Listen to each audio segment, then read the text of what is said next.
हम आर्य समाज में जाते हैं तो एक ही बात सुनते हैं कि वैदिक मान्यता के अनुसार महर्षि दयानंद ने ये कहा है कि प्रत्येक व्यक्ति को प्रतिदिन सुबह और शाम संध्या करनी चाहिए। तो मैं आपसे पूछना चाहती हूँ कि ये हमें आज तक समझ में नहीं आया है कि ये संध्या क्या है, तो आप थोड़ा सा इसके बारे में हमें बताएंगे तो अच्छा रहेगा। महर्षि दयानंद ने हर व्यक्ति के कर्तव्य के लिए 5 यज्ञ बताए हैं, जिसको महायज्ञ कहते हैं। ये 5 यज्ञ कौन से हैं?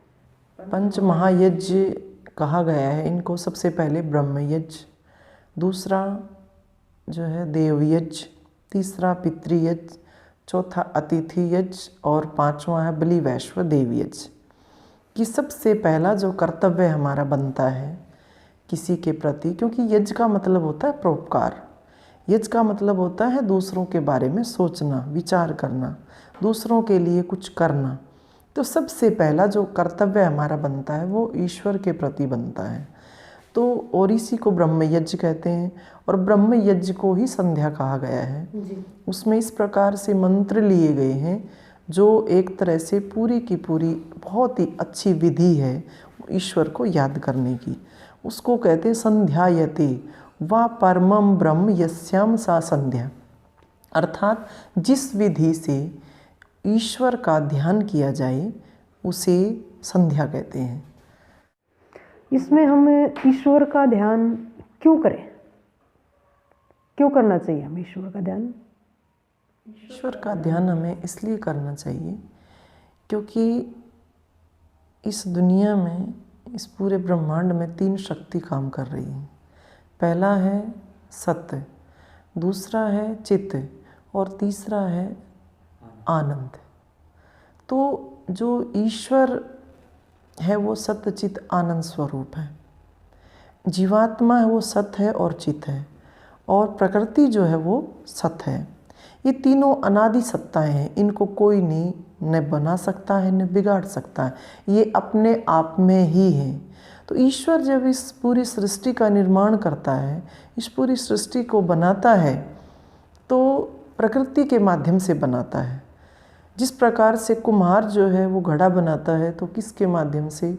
उसके पास मिट्टी होती है, मिट्टी से वो घड़ा बना देता है।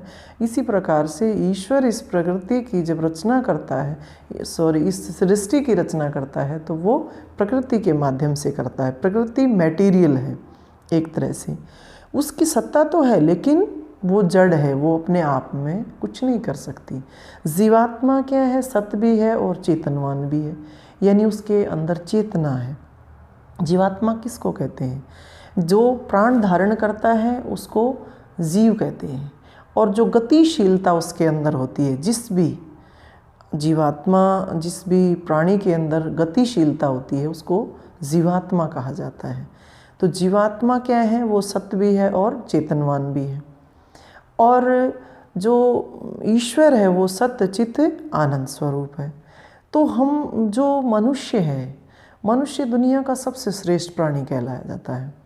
और जितने भी प्राणी हैं वो क्या है? भोग योनि में आते हैं, वो केवल अपना भोग भोगते हैं, नया कर्म वो करते नहीं हैं। मनुष्य एक ऐसा प्राणी है जो एक तरह से कर्म योनि में भी आता है और भोग योनि में भी आता है, वो नए कर्म करता है। अब ये प्रश्न कोई पूछे कि हम इस दुनिया में क्यों आए, तो 2 काम करने के लिए हम इस दुनिया में आए हैं।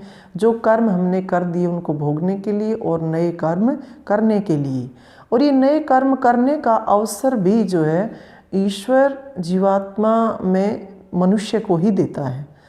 तो मनुष्य के अंदर जो है हमेशा एक इच्छा बनी रहती है, एक कामना बनी रहती है कि मुझे सुख मिले, मुझे आनंद मिले। वो सुख और आनंद की तलाश में सारा दिन लगा रहता है। सारा दिन जो भी दैनिक दिनचर्या के काम होते हैं कि हम पढ़ते हैं लिखते हैं किस लिए? कि हमें सुख मिले, हमें आनंद मिले।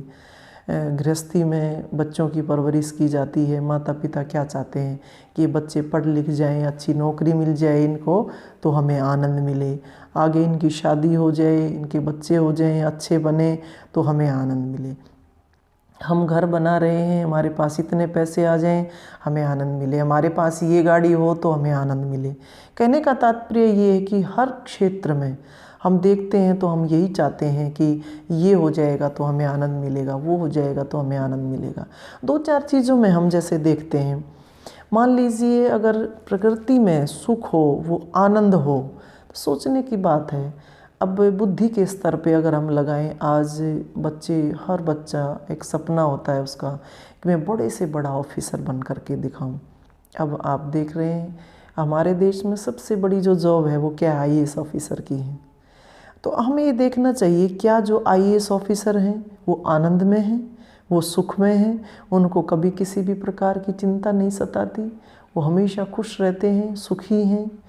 हमें उनको देखना चाहिए। दूसरा, जिनके पास इतना रुपया पैसा अपार संपत्ति है, क्योंकि हमारा एक सपना ये भी रहता है कि हमारे पास ज़्यादा से ज़्यादा पैसा हो, धन हो, तो हमें सुख मिलेगा, हमें आनंद मिलेगा। तो हम उनकी हालत देखें जो टॉप 10 में रहते हैं या जो पूरे वर्ल्ड में जिनका नाम है कि इतना पैसा उनके पास, क्या उनको वो सुख मिला, वो आनंद मिला? तो कहने का मेरा तात्पर्य ये कहें कि भी जो बिल्कुल स्वस्थ हैं, एकदम स्वस्थ हैं, 100-100 साल की उम्र तक अच्छे से बिता देते हैं, उनसे कोई पूछे क्या जो है कभी एक आज तक किसी भी प्रकार की कोई दवा नहीं ली उसने, कि तो बिल्कुल स्वस्थ रहे, क्या उन्होंने वो सुख पाया, वो आनंद पाया जिसकी तलाश में हम लगे रहते हैं? कहने का मेरा मतलब यही है कि हर क्षेत्र में, हम इस दुनिया के हर क्षेत्र में देखते हैं, क्या वो सुख, वो आनंद जिसकी हमें तलाश रहती है वो मिला? नहीं मिलता। कारण, कभी रेत में से तेल नहीं निकलता। आप देखिए, जो चीज़ कार्य में है वो पहले से ही कारण में विद्यमान होती है। जैसे हमें तेल निकालना है तो कहाँ से निकालेंगे? तिलों में से निकलेगा, बादाम में से निकलेगा, मूंगफली में से निकलेगा। क्यों? क्योंकि उसमें पहले से ही वो विद्यमान है। इसी प्रकार से प्रकृति में वो चीज़ नहीं है जिसकी हमें तलाश है, जिसकी तलाश हमें है वो जो है ईश्वर में है। क्यों?